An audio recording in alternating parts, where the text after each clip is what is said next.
Hain justu ere, pobrezia du ardatz, Ados Teatroak sortu duen antzezlanak aporofobiarekin amaitzea du helburu. Hau da, pobreekiko mespretxu edo gorrotoarekin. Egoera ekonomiko zaurgarrian dauden benetako pertsonek hartzen dute parte gainera obran.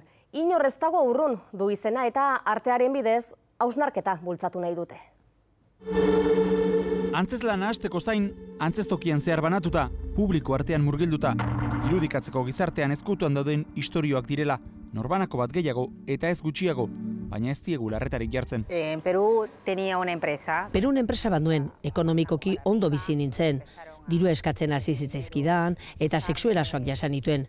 Nere bizia arriskuan zegoen. Mi vida peligro. Nire herrialdean lana eta etxean nituen oso urruti ikusten nuen pobrezia.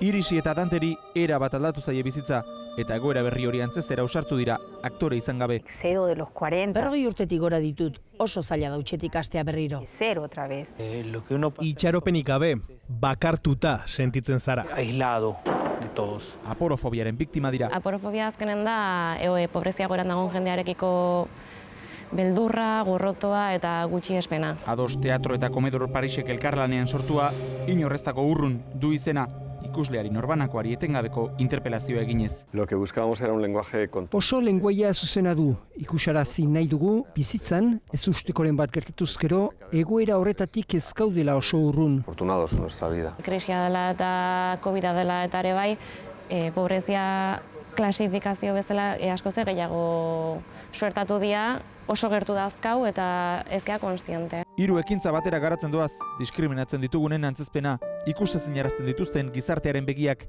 eta patuak edonori eraiki diezaioken aurkiaren metafora. El reconocimiento del otro, la empatía. Empatia landu beharko genuke, oinarrian berdina garela. Somos lo mismo. Beste behin, artea eta kultura, errealitateren erretratu, salaketa eta hausnarketa gune. A veces cuando nos miran y dice... Emateko ezer ez dugula uste dute, erakutsi nahi dugu ez gaudela egoera honetan nahi dugulako, bizitzak behartuta baizik. Esta situación porque queremos, sino porque lamentablemente la vida, la situación nos obliga.